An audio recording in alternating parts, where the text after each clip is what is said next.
iPlusന്റെ പുതിയൊരു വീഡിയോയിലേക്ക് സ്വാഗതം.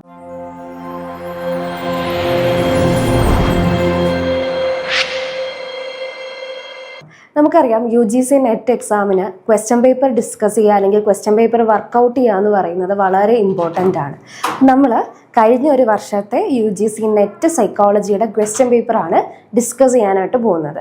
അപ്പോൾ നമ്മൾ എപ്പോഴും പറയുന്ന ഒരു കാര്യമാണ്, ക്വസ്റ്റ്യൻ പേപ്പർ ഡിസ്കസ് ചെയ്യുന്ന സമയത്ത് ആ ക്വസ്റ്റ്യനിലേക്ക് മാത്രമല്ല അതിൻ്റെ ഓപ്ഷൻസിലേക്ക് കൂടി നമ്മൾ ഫോക്കസ് ചെയ്യണം. കാര്യം ക്വസ്റ്റ്യൻ മാത്രം ചെയ്തു പോയി കഴിഞ്ഞാൽ നമുക്ക് ആ ഒരൊറ്റ ക്വസ്റ്റ്യനേ ഉള്ളൂ. പക്ഷേ ഓപ്ഷനും കൂടി നമ്മൾ വർക്കൗട്ട് ചെയ്യുമ്പോൾ ആ ഓപ്ഷൻ്റെ കൂടി ഡെഫിനിഷൻ കിട്ടും, അല്ലെങ്കിൽ ആ ഓപ്ഷൻ്റെ കൂടി ബേസിസ് നമുക്ക് കിട്ടുന്നുണ്ടാവും. അപ്പോൾ അത് നമ്മുടെ ബേസും അതേപോലെ തന്നെ അടുത്ത വർഷങ്ങളിൽ അല്ലെങ്കിൽ അടുത്ത ടേമുകളിൽ നിങ്ങൾ എഴുതുന്ന നിങ്ങളുടെ നെറ്റ് എക്സാമിന് കുറച്ചും കൂടി ബേസ് നിങ്ങൾക്ക് പ്രൊവൈഡ് ചെയ്യുകയും ചെയ്യും. നമ്മൾ ഇന്ന് ഡിസ്കസ് ചെയ്യാൻ പോകുന്നത് കുറച്ച് സെറ്റ് ഓഫ് ക്വസ്റ്റ്യൻസ് ആണ്. നമ്മൾ പ്രീവിയസ് ഇയർ ആണ്. അപ്പോൾ ഓരോ ഓപ്ഷൻസും എന്ത് ചെയ്യുന്നുണ്ടാവും, നമ്മൾ ഡിസ്കസ് ചെയ്യുന്നുണ്ടാവും. നമുക്ക് ക്വസ്റ്റ്യനിലേക്ക് പോവാം. ഒന്നാമത്തെ ക്വസ്റ്റ്യൻ എന്ന് പറയുന്നത്, method of limit, a specialized technique chiefly useful in the determination of sensory threshold, is contributed by Ernest Weber, Gustav Fechner, Hermann von Helmholtz, William Wundt. അപ്പോൾ നമുക്ക് ഈ ഒരു ക്വസ്റ്റ്യൻ എന്ന് പറയുന്നത് നല്ല ഫെമിലിയർ ആയിരിക്കും. സൈക്കോഫിസിക്സ് എന്ന് പറഞ്ഞൊരു ഏരിയയിൽ നിന്ന് വന്നിട്ടുള്ള ക്വസ്റ്റ്യൻ ആണ്. എന്താണ് ചോദിച്ചിരിക്കുന്നത്? മെത്തേഡ് ഓഫ് ലിമിറ്റ് എന്ന് പറയുന്നത് ആരാണ് കണ്ടുപിടിച്ചിട്ടുള്ളത്? അപ്പോൾ ഈ ഓപ്ഷൻസിൽ നിങ്ങൾക്ക് ഓൾറെഡി കിട്ടിയിട്ടുണ്ടാവും. കാര്യം നമ്മൾ UGക്കൊക്കെ ഭയങ്കര കാര്യമായിട്ട് പഠിക്കുന്ന ഒരു പോർഷനാണ് മെത്തേഡ് ഓഫ് ലിമിറ്റ് എന്ന് പറയുന്നത്. നമുക്ക് എന്ത് ചെയ്യാം, ആൻസറിലേക്ക് പോവാം. ആൻസർ എന്ന് പറയുന്നത് എന്താണ്? ഗസ്റ്റാവ് ഫെച്ച്നർ. ഗസ്റ്റാവ് തിയോഡർ ഫെച്ച്നർ ആണ് നമുക്കറിയാം. മെത്തേഡ് ഓഫ് ലിമിറ്റ് എന്ന് പറയുന്നത് ഒരു സൈക്കോഫിസിക്കൽ മെത്തേഡ് അല്ലേ? നമ്മൾ ഓൾറെഡി ഡീറ്റെയിൽഡ് ആയിട്ട് നമ്മുടെ UGയിലൊക്കെ പഠിച്ചിട്ടുള്ളതാണ്. നമുക്ക് ഒന്ന് ഡീറ്റെയിൽഡ് ആയിട്ട് തന്നെ നോക്കാം. എന്താണ് സൈക്കോഫിസിക്സ് എന്ന് പറയുന്നത്? സൈക്കോഫിസിക്സ് എന്ന് പറയുന്നത് ഒരു ബ്രാഞ്ച് ഓഫ് സയൻസ് ആണ്, അല്ലെങ്കിൽ ഒരു സയന്റിഫിക് സ്റ്റഡിയാണ്. That studies about the relationship between a physical stimulus and the sensory experience. Sensory എക്സ്പീരിയൻസും ഫിസിക്കൽ സ്റ്റിമുലസും തമ്മിലുള്ള ബന്ധം പഠിക്കുന്ന ഒരു സയന്റിഫിക് ഫീൽഡാണ് എന്തെന്ന് പറയുന്നത്? സൈക്കോഫിസിക്സ് എന്ന് പറയുന്നത്. നമ്മുടെ സെൻസറി ത്രെഷോൾഡുകളുടെ ഒരു മെഷർമെന്റിനും ഒക്കെ നമ്മളെ സഹായിക്കുന്ന ഒരു ഫീൽഡാണ് ഏത്? സൈക്കോഫിസിക്സ് എന്ന് പറയുന്നത്. ഇപ്പോൾ സൈക്കോഫിസിക്സ് എന്ന് പറയുന്നത്, ഇപ്പോൾ നമ്മളൊരു ചൂടുള്ള ഒരു വെള്ളത്തിൽ കൈ മുക്കിയെന്നിരിക്കട്ടെ, ആ ഫിസിക്കൽ സ്റ്റിമുലസും നമുക്കുണ്ടായ സെൻസറി എക്സ്പീരിയൻസും അത് രണ്ടിനും തമ്മിലുള്ള ആ ബന്ധത്തെ പറ്റി പഠിക്കുന്ന ഒരു ഫീൽഡ് ഓഫ് സയൻസ് ആണ് എന്തെന്ന് പറയുന്നത്? സൈക്കോഫിസിക്സ് എന്ന് പറയുന്നത്. ഈ സൈക്കോഫിസിക്സിന്റെ ഫാദർ എന്നൊക്കെ നമ്മൾ വിളിക്കുന്ന ആരാണ്? ഗസ്റ്റാവ് ഫെച്ച്നർ ആണ്. Gustav Theodor Fechner is known as father of psychophysics. നമ്മൾ അതും എന്താണ് വളരെ ഡീറ്റെയിൽ ആയിട്ട് പഠിച്ചിട്ടുണ്ട്. അപ്പോൾ ഗസ്റ്റാവ് ഫെച്ച്നർ അല്ലെങ്കിൽ Gustav Theodor Fechner is known as father of psychophysics. അപ്പോൾ ഈ ഒരു സെൻസറി ത്രെഷോൾഡ് മെഷർ ചെയ്യാനായിട്ട് നമ്മൾ പലതരത്തിലുള്ള മെത്തേഡുകൾ ഉപയോഗിക്കാറുണ്ട്. Method off limit, method of constant stimuli, method of average error അല്ലേ? നമ്മൾ ഒരുപാട് മെത്തേഡ്സ് യൂസ് ചെയ്യാറുണ്ട്. അതിൽ ഏറ്റവും ഇമ്പോർട്ടൻ്റ് ആയിട്ടുള്ള 3 എണ്ണത്തിൽ ഒന്നാണ് മെത്തേഡ് ഓഫ് ലിമിറ്റ് എന്ന് പറയുന്നത്. അതേപോലെയാണ് method of constant stimuli, method of average error. ഇപ്പോൾ എങ്ങനെയാണ് ഈ മെത്തേഡ് ഓഫ് ലിമിറ്റ് ഒക്കെ വർക്ക് ചെയ്യുന്നത്? ഇപ്പോൾ ഒരു സ്റ്റിമുലസ് ഉണ്ടെങ്കിൽ ആ സ്റ്റിമുലസിനെ സക്സസീവായിട്ട് പതുക്കെ കൂട്ടി കൊണ്ടുവന്ന് എവിടെ വെച്ചാണോ ഒരാൾ എന്ത് ചെയ്യുക, എനിക്ക് കേൾക്കാൻ പറ്റുന്നുണ്ട് എന്ന് പറയുന്ന ആ ഇൻറ്റൻസിറ്റി, അത് നമ്മൾ x1 എന്നെടുക്കും. ദെൻ നമ്മൾ എന്ത് ചെയ്യും, അടുത്തൊരു സ്റ്റെപ്പിൽ നമ്മൾ എന്ത് ചെയ്യും, കുറച്ച് കൊണ്ടുവന്ന് ഏതൊരു പോയിന്റിലാണോ ഒരാൾ പറയുന്നത് എനിക്ക് കേൾക്കാൻ പറ്റുന്നില്ല എന്ന് പറയുന്നത്, ആ ഇൻറ്റൻസിറ്റിയെ നമ്മൾ x2 എന്നെടുക്കും. എന്നിട്ട് രണ്ടിൻ്റെയും കൂടി ആവറേജ് കാൽക്കുലേറ്റ് ചെയ്താണ് നമ്മൾ മെത്തേഡ് ഓഫ് ലിമിറ്റ് എടുക്കുന്നത്. മെത്തേഡ് ഓഫ് കോൺസ്റ്റന്റ് സ്റ്റിമുലൈ ഒക്കെ ആകുമ്പോൾ എന്താണ്, ഒന്നെങ്കിൽ ഒരു സ്റ്റാൻഡേർഡ് സ്റ്റിമുലസ് വെച്ചിട്ട് അതിനനുസരിച്ച് കൂട്ടുകയും കുറയ്ക്കുകയും ചെയ്യുന്നു. That is average error. Then ഒരുപാട് സ്റ്റിമുലസ് കാണിച്ചിട്ട് ഏതൊക്കെ നിങ്ങൾക്ക് ഡിറ്റക്ട് ചെയ്യാൻ പറ്റുന്നുണ്ട് എന്ന് ചോദിക്കുന്നു. That is method of constant stimuli. അപ്പോൾ അങ്ങനെയുള്ള method off limit, method of average error, method of constant stimuli, ഇങ്ങനത്തെ ഒരുപാട് സൈക്കോഫിസിക്കൽ മെത്തേഡ്സ് എന്ത് ചെയ്യുന്നുണ്ട്, എക്സിസ്റ്റ് ചെയ്യുന്നുണ്ട്. അപ്പോൾ ഞാൻ ജസ്റ്റ് പറഞ്ഞു എന്നേ ഉള്ളൂ. അപ്പോൾ ഇതിൽ നമ്മുടെ ക്വസ്റ്റ്യനിലേക്ക് വരികയാണെങ്കിൽ എന്താണ് സൈക്കോഫിസിക്സ് എന്ന് മനസ്സിലാക്കുക, who is the father of psychophysics എന്ന് മനസ്സിലാക്കുക. അതാണ് 2 പോയിന്റ് ഇവിടെ ഇമ്പോർട്ടൻ്റ് ആയിട്ടുള്ളത്. നമുക്കിനി ഓപ്ഷനിലേക്ക് പോയാലോ? വെബർ നമുക്കറിയാം ഈ സൈക്കോഫിസിക്സിന്റെ അതേ മേഖലയിൽ അല്ലെങ്കിൽ അതേ ഫീൽഡിൽ തന്നെ ഉള്ള ഒരാളാണ് നമ്മുടെ വെബർ എന്ന് പറയുന്നത്. വെബേഴ്സ് ലാ നമ്മൾ എപ്പോഴും പഠിക്കുന്ന ഒരു കാര്യമാണ് വെബേഴ്സ് ലാ എന്ന് പറയുന്നത്. നമുക്കറിയാം വെബേഴ്സ് ലായിലെ ഏറ്റവും ഇമ്പോർട്ടൻ്റ് ആയിട്ടുള്ള ഒരു പോയിന്റ് എന്ന് പറയുന്നത് ഡിഫറൻസ് ത്രെഷോൾഡ് ആയിട്ടുള്ള delta I is directly proportional to I എന്നുള്ളതാണ് വെബേഴ്സ് ലാ. ഈ ഡെൽറ്റ ഐ എന്ന് പറയുന്നത് എന്താണ്? ഡെൽറ്റ ഐ ഈസ് സിംപ്ലി പറഞ്ഞു കഴിഞ്ഞാൽ ആ ഡിഫറൻസ് ത്രെഷോൾഡ് അല്ലെങ്കിൽ ആ ജസ്റ്റ് നോട്ടീസബിൾ ഡിഫറൻസ് ആണ് ഡെൽറ്റ ഐ. അത് ഒറിജിനൽ ഇൻറ്റൻസിറ്റി ആയ ഐക്ക് ഡയറക്ട്ലി പ്രൊപ്പോർഷണൽ ആണെന്ന് പറയുന്നതാണ് ഏത്? നമ്മുടെ വെബേഴ്സ് ലാ എന്ന് പറയുന്നത്. ദെൻ ഹെർമൻ ഹെൽമോൾട്ട്സ് എന്ന് പറയുന്നത് വിഷൻ ഹിയറിങ്ങുമായിട്ടൊക്കെ റിലേറ്റ് ചെയ്ത് നിൽക്കുന്ന ആളാണ്. നമുക്കറിയാം ഹെർമൻ ഹെൽമോൾട്ട്സിന്റെ തിയറീസ്, ട്രെക്കോമാറ്റിക് തിയറി, വിഷന്റെ തിയറീസ്, അതേപോലെ ഹിയറിങ്ങിലെ തിയറീസ് ഒക്കെ ഡിഫൈൻ ചെയ്തിട്ടുള്ള ഒരാളാണ് ഹെർമൻ വോൺ ഹെൽമോൾട്ട്സ് എന്ന് പറയുന്നത്. വില്യം വൂണ്ട് എന്ന് പറയുമ്പോൾ നമുക്കറിയാം ഹുയിസ് ഫസ്റ്റ് ലാബ് അല്ലെ 1879 ലെപ്സിങ് ജർമ്മനിയിൽ എന്ത് കൊണ്ടുവന്നു? ആ ഫസ്റ്റ് ലബോറട്ടറി സെറ്റ് ചെയ്ത ആളാണ് നമ്മുടെ വില്യം വൂണ്ട് എന്ന് പറയുന്നത്. എപ്പോഴും ഓർക്കണം, ഈ വർഷം ഭയങ്കര ഇമ്പോർട്ടൻ്റ് ആണ്. 1879 ലെപ്സിങ് ജർമ്മനിയിലാണ് ആദ്യത്തെ എന്ത് കൊണ്ടുവന്നത്? വില്യം വൂണ്ട് ലബോറട്ടറി കൊണ്ടുവന്നത്. അപ്പോൾ നമ്മളുടെ ഈ ഒരു ക്വസ്റ്റ്യൻ എങ്ങനെയാണ് നിന്നത് നിങ്ങൾക്ക് ഓക്കെ ആയിട്ടുണ്ടാവും എന്ന് വിശ്വസിക്കുന്നു. എന്താണ് ഈ ഒരു ക്വസ്റ്റ്യൻ എന്ന് പറയുന്നത്? സൈക്കോഫിസിക്സ് എന്ന് പറഞ്ഞ ഒരു ഏരിയയിൽ നിന്നാണ് വന്നിരിക്കുന്നത്. നമ്മൾ എന്താണ് സൈക്കോഫിസിക്സ് എന്ന് പറഞ്ഞു, ആരാണ് അതിന്റെ ഫാദർ എന്ന് പറഞ്ഞു, ദെൻ നമ്മുടെ അതർ ഓപ്ഷൻസ് നമ്മൾ ഡിസ്കസ് ചെയ്തു. ഓക്കെ, നമുക്ക് അടുത്ത ക്വസ്റ്റ്യനിലേക്ക് മൂവ് ചെയ്താലോ? അടുത്തൊരു ക്വസ്റ്റ്യൻ വന്നിരിക്കുന്നത് നമ്മുടെ റിസർച്ച് സ്റ്റാറ്റിസ്റ്റിക്സ് ഏരിയയിൽ നിന്നാണ് വന്നിരിക്കുന്നത്. ക്വസ്റ്റ്യനിലേക്ക് പോവാം. Given below are two statement. One is labelled as assertion and the other is labelled as reason. അപ്പൊ assertion reason type of question ആണ്. ഇപ്പൊ നമുക്കറിയാം അസേർഷനും റീസണും ഒരേപോലെ മനസ്സിലാക്കിയാലാണ് നമുക്ക് ഇതിൽ ഉത്തരത്തിലേക്ക് എത്താൻ പറ്റുള്ളൂ അല്ലെ. അപ്പൊ അസേർഷൻ എന്താണ് പറഞ്ഞിരിക്കുന്നത്? One psychologist changed the level of significance from 0.05 to 0.01. This can increase the probability of type 2 error. And റീസണിലേക്ക് പോയാലോ? Type 2 errors is caused by wrongful acceptance of null hypothesis. ഇപ്പോൾ ഈ ഒരു ക്വസ്റ്റ്യൻ നമുക്ക് എപ്പോഴും അറിയാം, നമ്മൾ ലെവൽ ഓഫ് സിഗ്നിഫിക്കൻസ് ഒക്കെ പറയുമ്പോൾ നമ്മൾ ടൈപ്പ് 1 ഇറർ ആണ് കൂടുതലും പറയുന്നത്. ഒരു ടൈപ്പ് 2 ഇററിലോട്ടൊന്നും നമ്മൾ എന്ത് ചെയ്യാറില്ല, പോവാറില്ല. പക്ഷെ ഈ ഒരു ക്വസ്റ്റ്യൻ വരുമ്പോൾ എന്ത് ചെയ്തു, ഒന്ന് മാറ്റി പിടിച്ചിട്ടുണ്ട്. That goes to type 2 error. Type 2 ഇററിലേക്ക് വെച്ചിട്ട് പറയുകയാണ്. അപ്പൊ എന്തായിരിക്കും ഈ ഒരു ക്വസ്റ്റ്യന്റെ മീനിങ് എന്ന് നമ്മൾ ആദ്യം മനസ്സിലാക്കണം. ദെൻ അതിന്റെ പിറകിലുള്ളൊരു കോൺസെപ്റ്റ് എന്താണെന്ന് നമ്മൾ മനസ്സിലാക്കണം. അപ്പൊ എന്താണ് ഈ അസേർഷൻ പറഞ്ഞിരിക്കുന്നത്? One psychologist changed the level of significance from 0.05 to 0.01. അപ്പൊ തന്നെ നമ്മൾ കുറച്ച് കാര്യങ്ങൾ നമ്മൾ മനസ്സിലാക്കണം. എന്താണ് ഈ പറയുന്ന ലെവൽ ഓഫ് സിഗ്നിഫിക്കൻസ് 0.05 നിന്നും 0.01 ആക്കി എന്ന് പറയുന്നത് കൊണ്ട് മീൻ ചെയ്യുന്നത്? ബേസിക്കലി നമുക്കറിയാം 0.05 ലെവൽ ഓഫ് സിഗ്നിഫിക്കൻസ് എന്ന് പറഞ്ഞു കഴിഞ്ഞാൽ 95% നമ്മുടെ റിസർച്ച് എന്താണ്, കറക്റ്റ് ആണ്. But there is A 5% of making and particular error. ഒരു ഇറർ ഉണ്ടാവാനുള്ള സാധ്യതയുണ്ട്. ഇപ്പൊ 0.01 എന്ന് പറയുമ്പോൾ എന്തായിരിക്കും? 99% എവിഡൻസ് ഈസ് കറക്റ്റ്, അല്ലെങ്കിൽ എവിഡൻസ് നമ്മൾ എടുത്തു വെച്ചിരിക്കുന്ന കാര്യം എന്താണ്, വളരെ കറക്റ്റ് ആണ്. But there is A 1% of chance of having the error. അങ്ങനെ മനസ്സിലാക്കുക. അപ്പോൾ 0.05 എന്ന് പറയുമ്പോൾ വിച്ച് മീൻസ് എന്താണ്, ഒരു 5% chances of having errors. And 0.01 എന്ന് പറയുന്നതാണ് there is A 1% chance of having the error. അതായത് നമ്മുടെ ഏതൊരു റിസർച്ച് കണ്ടക്ട് ചെയ്താലും 100% കറക്റ്റ് ആവും നമുക്ക് ചിലപ്പോൾ പറയാൻ പറ്റില്ല അല്ലേ. ചിലപ്പോൾ കുറച്ച് മിസ്റ്റേക്കുകൾ വരാം. അത് ഈ പറയുന്ന 0.05 താഴെ നിൽക്കണം എന്നുള്ളതാണ്. അതായത് 0.05 ഒക്കെ വരാമുള്ളൂ എന്നുള്ളതാണ്. ഇവിടെ എന്താ ചെയ്തിരിക്കുന്നത്?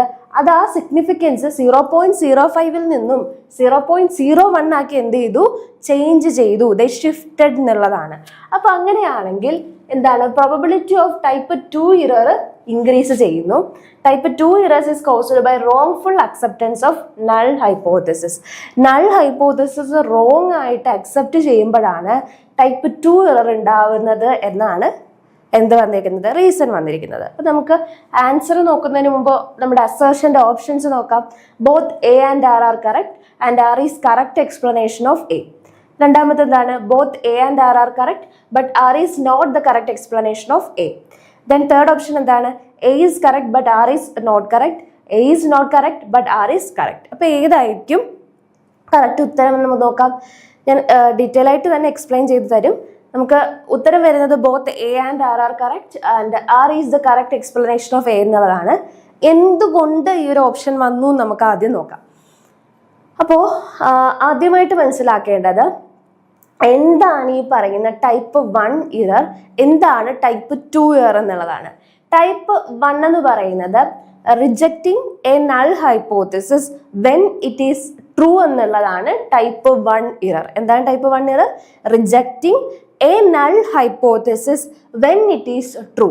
അതായത് ശരിയായിരുന്ന കറക്റ്റായിട്ടിരുന്ന ഒരു നൾ ഹൈപ്പോത്തിസിനെ നമ്മൾ എന്ത് ചെയ്യുന്നു?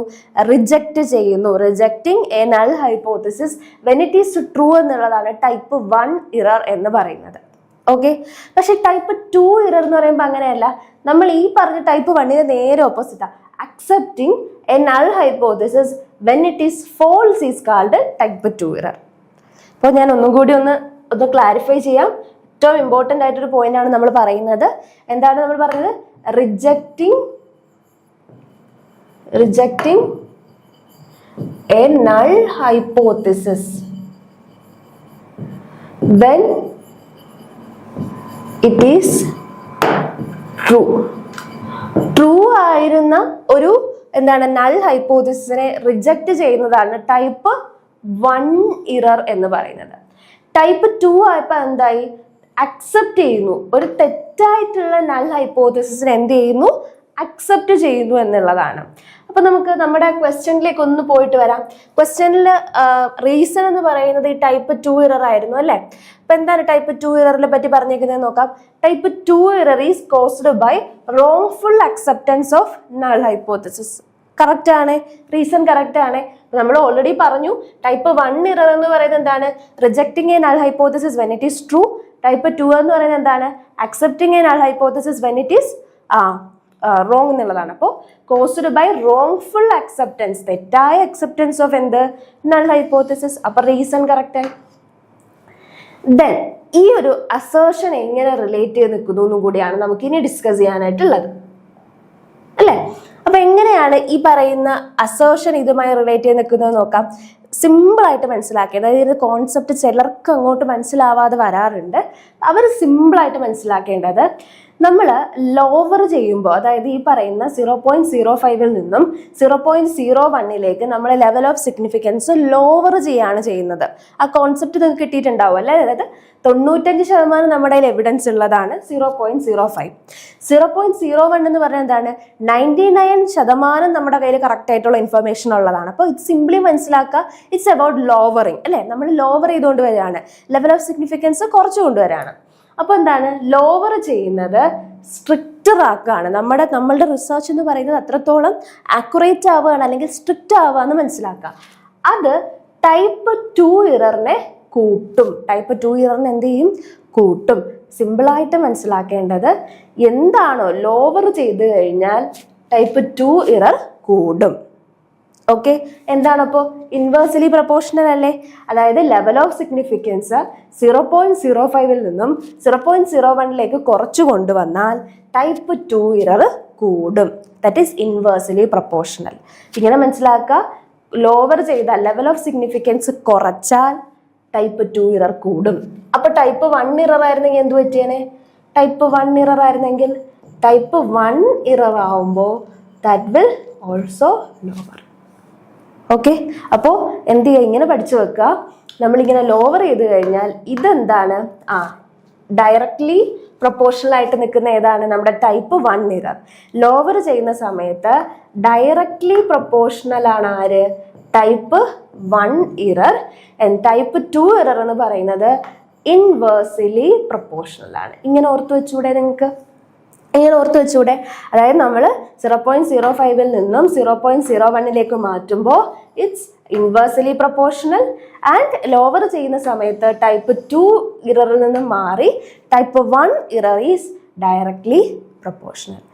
ക്ലാരിറ്റി കിട്ടിയെന്ന് വിശ്വസിക്കുന്നു. എനിക്കറിയാം കുറച്ച് ഡിഫിക്കൽട്ടാണ്. അപ്പോൾ സിമ്പിളായിട്ട്, ഏറ്റവും സിമ്പിളായിട്ട് ഇങ്ങനെ മനസ്സിലാക്കി വെക്കുക. നമ്മുടെ ഒരു 95% എവിഡൻസ് ഉള്ളതാണ് 0.05 ലെവൽ ഓഫ് സിഗ്നിഫിക്കൻസ്. ആൻഡ് 99% നമ്മുടെ കറക്റ്റായിട്ട് എവിഡൻസ് ഉള്ളതാണ് 0.01 ലെവൽ ഓഫ് സിഗ്നിഫിക്കൻസ്. ഇത് ലോവർ ചെയ്യുന്ന സമയത്ത് ഇത് ഇൻവേഴ്സ്ലി പ്രൊപ്പോർഷണൽ ആണ്. എന്തിനോട്? ടൈപ്പ് 2 ഇററിനോട്. ഡയറക്ട്ലി പ്രൊപ്പോർഷണൽ ആണ് ടൈപ്പ് 1 ഇററിനോട്. അപ്പോൾ ഒന്ന് ക്ലാരിറ്റി കിട്ടിയിട്ടുണ്ടെങ്കിൽ ജസ്റ്റ് ഒന്ന് വീഡിയോ പോസ് ചെയ്യുക, ഒന്ന് ചിന്തിച്ച് നോക്കുക. അതായത് ഞാൻ പറഞ്ഞ കോൺസെപ്റ്റ് എങ്ങനെയാണ് വർക്ക് ചെയ്തേക്കുന്നതെന്ന് ഒന്ന് ചിന്തിച്ച് നോക്കിക്കഴിഞ്ഞാൽ നിങ്ങൾക്ക് കിട്ടും. ഓക്കെ, അപ്പോൾ ക്ലിയർ ആണെന്ന് വിശ്വസിക്കുന്നു. അടുത്ത ക്വസ്റ്റ്യനിലേക്ക് പോവാം. നല്ലൊരു ഈസി ക്വസ്റ്റ്യൻ ആണിത്. നമ്മുടെ ജസ്റ്റാൾട്ടിന്റെ മേഖലയിൽ നിന്ന്, ജസ്റ്റാൾട്ട് സൈക്കോളജിയിൽ നിന്ന് വന്നിട്ടുള്ള ഒരു ക്വസ്റ്റ്യൻ ആണ്. Law of proximity, law of similarity, law of closure, law of figure and ground ഒക്കെയാണ്. നമുക്ക് നോക്കാം. We group close to each other together. ഇപ്പൊ തന്നെ നിങ്ങൾക്ക് ഉത്തരം കിട്ടിയിട്ടുണ്ടാവും. Perceiving a familiar shapes even when incomplete. Third എന്താണ്? Distinguishing object from background. Grouping similar item together in perception. അപ്പൊ നമുക്കിതിൽ നമുക്ക് തന്നെ ഒന്ന് മാച്ച് ചെയ്ത് നോക്കാം. നമുക്ക് അറിയുന്ന കാര്യങ്ങൾ നമുക്ക് മാച്ച് ചെയ്യാമല്ലോ. നമുക്ക് എല്ലാം അറിയുന്നുണ്ടാവും നിങ്ങൾക്ക്. ഓഫ് കോഴ്സ് നിങ്ങൾ നന്നായി പഠിച്ചിട്ടുള്ള ആൾക്കാരാണ്. അപ്പൊ എന്താണ് ലൈ ഓഫ് പ്രോക്സിമിറ്റി എന്ന് പറയുന്നത്? ആ സ്പേസിൽ ഒന്നിച്ചിരിക്കുന്നവരെ നമ്മൾ ഒന്നിച്ച് ഗ്രൂപ്പ് ആക്കുന്നതാണ് അല്ലേ? അപ്പൊ we group close to each other together, അതാണോ? Perceiving familiar shapes even in incomplete ആണോ? നമുക്ക് perceiving familiar shape even in incomplete നമുക്ക് ഉറപ്പായിട്ടും ക്ലോഷർ ആണെന്ന് അറിയാം.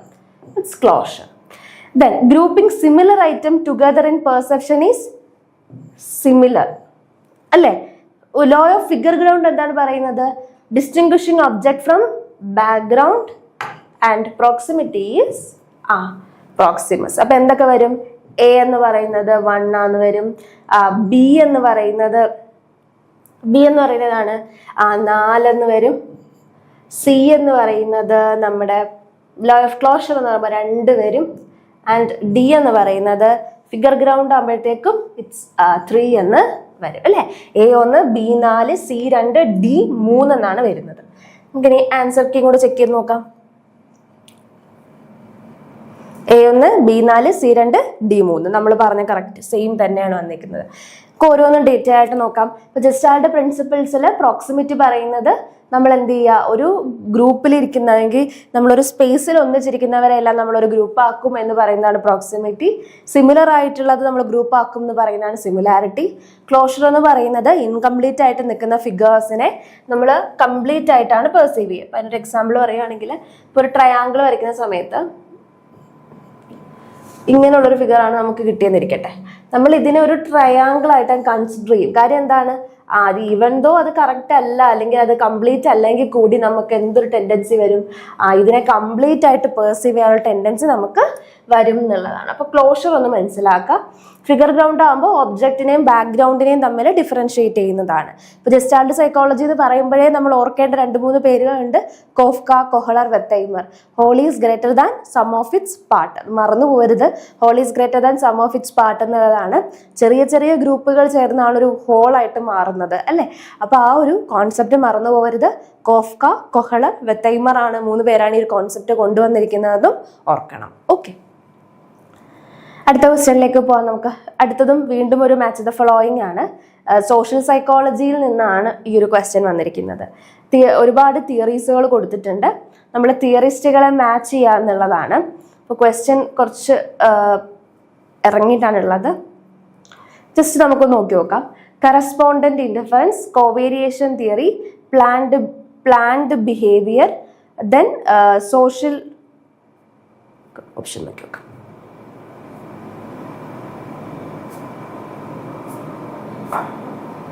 സോഷ്യൽ കമ്പാരിസൺ തിയറിയാണ്. ഓക്കെ, അപ്പോൾ സോഷ്യൽ കമ്പാരിസൺ തിയറിയാണ് ലാസ്റ്റിൽ വന്നിട്ടുള്ളത്. അപ്പോൾ നമുക്ക് ഓരോന്നായിട്ട് നോക്കാം. Correspondence interference, covariation theory, planned behaviour, social comparison theory. അപ്പൊ ഇതാണ് വന്നിരിക്കുന്ന 4 തിയറീസ്. ആൻഡ് ലിസ്റ്റ് 2ലേക്ക് വരുമ്പോൾ കെല്ലി, അച്ഛൻ ആൻഡ് ഫിഷ്ബൈൻ, ഫെസ്റ്റിംഗർ, ജോൺസ് ആൻഡ് ഡേവിസ്. അപ്പൊ ഇതാണ് എന്താന്ന് പറയുന്നത് 4 സെറ്റ് ഓഫ് ആൾക്കാരാണുള്ളത്. നമുക്കിത് മാച്ച് ചെയ്യണം. അപ്പൊ ഇതിൽ നിങ്ങൾക്ക് ഉറപ്പായിട്ടും അറിയുന്നുള്ള ആൾക്കാർ എന്ത് ചെയ്യുക, മാച്ച് ചെയ്യുക. ദെൻ എന്ത് ചെയ്യുക, ബാക്കിയുള്ളതിനെ നമുക്ക് അങ്ങനെ മേക്കപ്പ് ചെയ്തെടുക്കാൻ പറ്റും.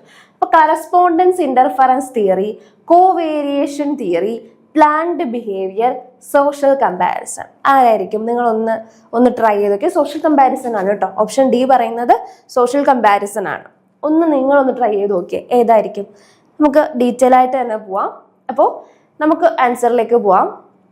ആൻസർ വരുന്നത് A4, B1, C2, D3. നമുക്ക് ഡീറ്റെയിൽഡ് ആയിട്ട് തന്നെ ഡിസ്കസ് ചെയ്യണം. പലപ്പോഴായി എക്സാമിന് ചോദിച്ചിട്ടുള്ള കുറച്ചധികം തിയറീസ് ആണത്.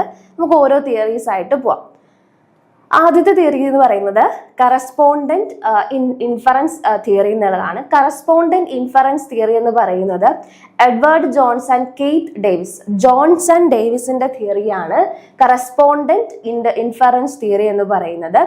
ഇതിലെന്താണ് എക്സ്പ്ലെയിൻ ചെയ്യുന്നത്? How we infer internal trait from behaviour. അതായത് നമ്മൾ ഒരാളുടെ ഒരു ബിഹേവിയറിനെ നമ്മൾ എങ്ങനെ ഇൻഫർ ചെയ്യുന്നു, നമ്മളത് ഇന്റേണൽ ട്രൈറ്റിലേക്ക് കൊടുക്കും പലപ്പോഴും. അതായത് നമ്മൾ ഇന്റൻഷണൽ ബിഹേവിയറിലാണ് ഫോക്കസ് ചെയ്യുന്നത്. ഇപ്പോൾ ഒരു ബിഹേവിയർ ഫ്രീലി ചൂസൺ ആണ്, അത് സോഷ്യലി അത്ര ഡിസറബിൾ അല്ല, അൺഡിസറബിൾ ആണെങ്കിൽ നമ്മൾ എന്തത് പറയും? സ്ട്രോങ് ഇൻഫറൻസ് ഉണ്ട് എന്ന് പറയും. ഇപ്പൊ നമ്മുടെ ഒരു ഫ്രണ്ട് എല്ലാവർക്കും ഫ്രീ ആയിട്ട് ആഹാരം കൊടുക്കുകയാണ്, വിശക്കുന്ന എല്ലാവർക്കും ആഹാരം കൊടുക്കാതിരിക്കട്ടെ. അപ്പൊ നമ്മൾ എന്താ ചെയ്യുക? അവർക്ക് വിശക്കുന്നവർക്കാണ് ആഹാരം കൊടുക്കുന്നത്. അപ്പൊ അതത്ര എന്താണ് സോഷ്യലി എല്ലാവരും ചെയ്യുന്നൊരു കാര്യമൊന്നല്ല അല്ലെ. സോഷ്യലി എല്ലാവരും ചെയ്യുന്നൊരു കാര്യമല്ല, വളരെ കുറച്ച് മനുഷ്യർ മാത്രം ചെയ്യുന്നൊരു കാര്യമാണ് ഈ പറയുന്ന ആഹാരം കൊടുക്കുന്നതൊക്കെ. അതെന്താണ്? ഫ്രീലി ചൂസണാ. അപ്പൊ നമ്മൾ എന്ത് ചെയ്യും? അതിനെ ഇന്റേണൽ ട്രൈറ്റിലേക്ക് കൊടുക്കും. He's very genuine and very kind person, very honest person എന്ന് നമ്മൾ പറയും അല്ലേ. അപ്പൊ അങ്ങനെ നമ്മൾ ഒരാളുടെ ബിഹേവിയർ ഫ്രീലി ചൂസൺ ആണ്, സോഷ്യലി അൺഡിസറബിൾ ആണ്, അതായത് എല്ലാവരും ചെയ്യുന്നതല്ല, അതിൽ നിന്ന് കുറച്ച് ഡിഫറെന്റ് ആണ് എന്നുണ്ടെങ്കിൽ നമ്മൾ എന്ത് ചെയ്യും? അതിനെ ഒരു ഇന്റേണൽ ട്രൈറ്റിലേക്ക് നമ്മൾ ആട്രിബ്യൂട്ട് ചെയ്യും. അതിനെ ആട്രിബ്യൂട്ട് ചെയ്യാൻ means cause of a behaviour അതിലേക്ക് കൊടുക്കും. ഈ തിയറീസ് എല്ലാം ആട്രിബ്യൂഷൻ തിയറീസ് ആണ്, നിങ്ങൾക്കത് ഓൾറെഡി മനസ്സിലായിട്ടുണ്ടാവും. തിയറീസ് ഓഫ് ആട്രിബ്യൂഷൻ എന്ന് പറയുന്നത് കോസ് ഓഫ് എ ബിഹേവിയർ, നമ്മൾ ഒരു ബിഹേവിയറിന്റെ കോസ് കണ്ടുപിടിക്കുന്നിടത്താണ്. അപ്പോൾ ഈ ഒരു തിയറി കൊണ്ടുവന്നിരിക്കുന്നത് ജോൺസ് ആൻഡ് ഡേവിസ് ആണ്. ഈ തിയറിയിൽ എന്താണ് പറയുന്നത്? ഒരു ബിഹേവിയർ ഫ്രീലി ചൂസൺ ആണ്, ഒരു ബിഹേവിയർ സോഷ്യലി അൺഡിസറബിൾ ആണെങ്കിൽ നമ്മൾ സ്ട്രോങ് ഇൻഫറൻസുകൾ ഉണ്ടാക്കും. ദാറ്റ് ഈസ് ഇന്റേണൽ ട്രൈറ്റ്സിലേക്കായിരിക്കും നമ്മൾ എന്ത് ചെയ്യുക? അത് കൂടുതലായിട്ട് അതിനെ ഡിവോട്ട് ചെയ്യുന്നത്. ഓക്കെ, നമുക്ക് അടുത്തൊരു തിയറിയിലേക്ക് പോയാലോ? നമുക്ക് അടുത്ത് ചോദിച്ചിരുന്ന തിയറി കോവേരിയേഷൻ തിയറിയാണ്. അത് ഹർലോഡ് കെല്ലിയുടേതാണ്. നമ്മൾ 3 കാര്യങ്ങളാണ് നമ്മുടെ ബിഹേവിയറിനെ ഡിറ്റർമൈൻ ചെയ്യുന്നതെന്നാണ് കോവേരിയേഷൻ തിയറിയിൽ കെല്ലി പറഞ്ഞിട്ടുള്ളത്. Consistency, consensus and distinctiveness. ഇപ്പോൾ നമ്മൾ ഒരാളുടെ ബിഹേവിയർ അയാൾ കാരണമാണ് അല്ലെങ്കിൽ ഇന്റേണൽ കാരണങ്ങൾ നമ്മൾ ഉണ്ടായി എന്ന് പറയുന്നത് ബേസിക്കലി 3 കാര്യങ്ങളാണ്: കൺസിസ്റ്റൻസി, കൺസൈൻസ് ആൻഡ് ഡിസ്റ്റൻറ്റീവ്നെസ്. നിങ്ങൾ സോഷ്യൽ സൈക്കോളജി ഡീറ്റെയിൽ ആയിട്ട് പഠിക്കും, അപ്പം ഞാൻ ഒരുപാട് ഡെപ്തിൽ കയറി പോകുന്നില്ല. Consistency, consensus, distinctiveness. അപ്പോൾ ഈ 3 ഫീച്ചേഴ്സിനെ വെച്ചിട്ടാണ് ഹർലോഡ് കെല്ലി നമ്മുടെ കോവേരിയേഷൻ മോഡലിനെ പറ്റി പറഞ്ഞിട്ടുള്ളത്. ഒരാളുടെ ബിഹേവിയർ നമ്മൾ ഇന്റേണൽ ആട്രിബ്യൂഷൻ, നിങ്ങൾക്ക് അറിയാം ഈ സോഷ്യൽ സൈക്കോളജിയിൽ ഒരു ആട്രിബ്യൂഷൻ മൊഡ്യൂളൊക്കെ കുറച്ച് നല്ല രീതിയിൽ നമ്മൾ ഡിസ്കസ് ചെയ്ത് കറക്റ്റായിട്ട് മനസ്സിലാക്കിയാൽ മാത്രം മനസ്സിലാവുന്ന പോർഷനാണ്. ഇന്റേണൽ ആട്രിബ്യൂഷൻ എന്ന് പറയുമ്പോൾ നമ്മൾ ഈ ലോക്കസ് ഓഫ് കൺട്രോൾ ഒക്കെ പഠിക്കില്ലേ? ലോക്കസ് ഓഫ് കൺട്രോൾ ഒക്കെ പഠിക്കുന്ന സമയത്ത് നമ്മൾ പഠിക്കുന്നതാണ് ഇന്റേണൽ, എക്സ്റ്റേണൽ. ഇന്റേണൽ എന്ന് പറഞ്ഞു കഴിഞ്ഞാൽ ഒന്ന് ഡിസ്കസ് ചെയ്തിട്ട് പോവാം. ഇന്റേണൽ ആൻഡ് എക്സ്റ്റേണൽ ബേസിക്കലി മനസ്സിലാക്കേണ്ട ഇത്രയേ ഉള്ളൂ. ഇപ്പോൾ ഞാൻ നടന്നു പോകുന്ന സമയത്ത് ഒരു കല്ലി തട്ടി വീണു. അപ്പം ഞാൻ കല്ലി തട്ടി വീണപ്പോൾ ഞാൻ എന്താ പറയുക?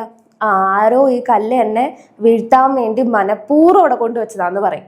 ഓക്കെ, അപ്പം ഞാൻ എന്താണ് നോക്കിയാണ് നടന്നത്, പക്ഷെ ആരോ എന്നെ മനഃപൂർവ്വം വീഴ്ത്താൻ വേണ്ടി ചെയ്തതാണ്. ഓക്കെ, ഇനി വേറൊരാളാണ് വീഴുന്നതെങ്കിൽ ഞാൻ എന്താ പറയുക? അയാൾ മനത്തോക്കി നടന്നിട്ടാ, അയാൾ സൂക്ഷിച്ച് നടന്നു പോകാഞ്ഞിട്ടാണ് അയാൾ വീണതെന്ന് പറയും. ദാറ്റ് ഈസ് എക്സ്റ്റേണലായി അല്ലേ? അപ്പോൾ ഈ പറയുന്ന internal attribution and external attribution എന്ന് പറയുന്നത് അത്രയേ ഉള്ളൂ. ഇന്റേണൽ ആട്രിബ്യൂഷൻ എന്ന് പറഞ്ഞാൽ ഇപ്പോൾ ഫോർ എക്സാമ്പിൾ ഞാൻ എക്സാമിന് നല്ല മാർക്ക് വാങ്ങി. അപ്പോൾ ഞാൻ പറയും ഞാൻ കഷ്ടപ്പെട്ട് ഹാർഡ് വർക്ക് ചെയ്ത് അതിൻ്റെ കൂടെ സ്മാർട്ട് വർക്ക് ചെയ്താണ് എനിക്ക് ഈ ഒരു എക്സാമിന് നല്ലൊരു മാർക്ക് വാങ്ങാൻ പറ്റിയെന്ന് പറയും. That is internal attribution.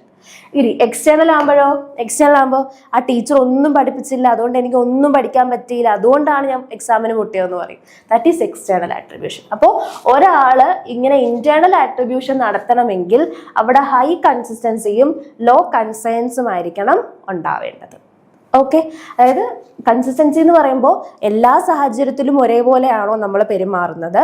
Conscience എന്ന് പറയുമ്പോൾ ഡിഫറൻറ്റ് സിറ്റുവേഷൻസ്, അതായത് സെയിം സിറ്റുവേഷനിൽ സെയിം ആയിട്ട് തന്നെ നമ്മൾ ബിഹേവ് ചെയ്യുന്നുണ്ടോ. ഡിസ്റ്റൻറ്റീവ്നെസ് രണ്ടും ഡിഫറൻ്റ് ആകുമ്പോൾ സിറ്റുവേഷനും ബിഹേവിയറും ഡിഫറൻ്റ് ആവുന്നുണ്ടോ, അങ്ങനെയാണ് നോക്കുന്നത്. അപ്പം ജസ്റ്റ് നമ്മളുടെ ക്വസ്റ്റ്യൻ്റെ ബേസ് നമ്മൾ ഇത്രയും മനസ്സിലാക്കിയാൽ മതി. കോവേരിയേഷൻ മോഡൽ കൊണ്ടുവന്നത് ഹർലോഡ് കെല്ലിയാണ്. 3 ഫീച്ചേഴ്സാണ് ഇവിടെ ഫോക്കസ് ചെയ്തിരിക്കുന്നത്. That is consistency, consensus and distinctiveness. Okay, അടുത്ത തിയറി ഓഫ് പ്ലാൻഡ് ബിഹേവിയർ കൊണ്ടുവന്നേക്കുന്നത് ഐസക് അജൻസൺ ആണ്. ഈ ബിഹേവിയർ എന്ന് പറയുന്നത് ഫങ്ഷൻ ഓഫ് ഇന്റൻഷൻ എന്നുള്ളതാണ്. നമ്മൾ ഏതൊരു ബിഹേവിയറും നമ്മൾ എക്സിബിറ്റ് ചെയ്യുന്നത് അല്ലെങ്കിൽ നമ്മൾ അതിൽ പാർട്ടാവുന്നത് പ്ലാൻഡ്. നമ്മൾ പ്ലാൻ ചെയ്താണ് എന്ത് ചെയ്യുന്നത്, നമ്മൾ ഏതൊരു ബിഹേവിയറും എക്സിബിറ്റ് ചെയ്യുന്നത്. അപ്പം അതിൽ നമ്മളിപ്പോൾ ഞാൻ ഇന്ന് നിങ്ങൾ ക്ലാസ് എടുക്കുകയാണ് അല്ലേ, അതൊരു ബിഹേവിയറാണ്, അത് പ്ലാൻ ചെയ്തതാണ്, അത് കുറേ ദിവസത്തെ എഫേർട്ടാണ് അല്ലെങ്കിൽ കുറേ ദിവസത്തെ പ്ലാനിങ്ങിൻ്റെ ബേസിസിലാണ് ഇന്ന് ക്ലാസ് എടുക്കുന്നത്.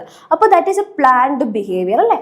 അപ്പോൾ ഏതൊരു ബിഹേവിയറും പ്ലാൻഡ് ആണ് എന്ന് പറയുന്നതാണ് ഐസക് അജൻസന്റെ ഈ ഒരു തിയറി പറയുന്നത്. ഈ ഇന്റൻഷൻ നമ്മുടെ ആറ്റിറ്റ്യൂഡുകൾ, നമ്മുടെ സബ്ജക്റ്റീവ് നോംസ്, നമ്മുടെ പെർസീവ്ഡ് കൺട്രോൾ, ഇതെല്ലാം എന്ത് ചെയ്യുന്നുണ്ട്, ഇതിനെ അഫക്റ്റ് ചെയ്യുന്നുണ്ട് അല്ലെങ്കിൽ ബാധിക്കുന്നുണ്ട്. ഇപ്പൊ ബേസിക്കലി മനസ്സിലാക്കേണ്ടത്, ഇപ്പൊ ഒരു ബിഹേവിയർ ഞാൻ എക്സിബിറ്റ് ചെയ്ത സമയത്ത് അവിടെ എൻ്റെ ആറ്റിറ്റ്യൂഡ് വരില്ലേ. ഞാൻ ആറ്റിറ്റ്യൂഡ് എന്ന് പറയാൻ നിങ്ങൾക്ക് അറിയാം, ABC കമ്പോണൻസ് ഉണ്ടല്ലേ. നമ്മുടെ അഫക്റ്റ് വരുന്നുണ്ട്, നമ്മുടെ ബിഹേവിയർ വരുന്നുണ്ട്, നമ്മുടെ കൊഗ്നിഷൻ വരുന്നുണ്ട്. അപ്പൊ ഏതൊരു മനുഷ്യനും ഏതൊരു ബിഹേവിയറിലും ഇൻവോൾവഡ് ആവണമെങ്കിൽ ദർ ഇസ് എ പ്ലാനിങ്. അതാണ് theory of planned behaviour by Isaac Ajzen പറയുന്നത്. അടുത്ത തിയറി എന്തായിരുന്നു, സോഷ്യൽ കമ്പാരിസൺ തിയറിയാണ്.